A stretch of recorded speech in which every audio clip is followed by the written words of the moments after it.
Hello. So today we are going to learn Seetkari Pranayama. So Seetkari Pranayama எப்படி பண்ண போறோம்னா மேல் வரிசை பல் கீழ் வரிசை பல் ரெண்டும் ஜாயின் பண்ணிக்கிறோம். வாயை கொஞ்சம் லைட்டா திறந்து ஜாயின் பண்றோம்.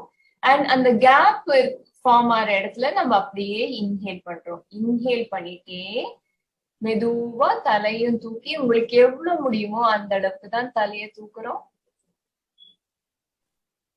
எக்ஸேல் பண்ற சமயத்துல ஹம்மிங் தான் நம்மளோட எக்ஸேல். ஹம் பண்ணிட்டே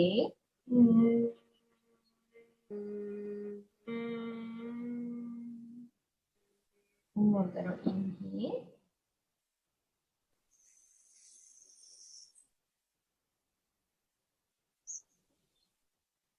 எக்ஸேல் பண்ணும்போது ஷோல்டர் ரிலாக்ஸ் பண்ணுங்க. உங்க லோவர் அப்டமன்ல உங்க ஃபோக்கஸ் கொண்டு வாங்க. உங்க தொப்புள் பகுதியில உங்களோட கவனத்தை கொண்டு வாங்க. எக்ஸேல் பண்ணும்பொழுது ஷோல்டர் ரிலாக்ஸ் ஆன் எக்ஸேல்.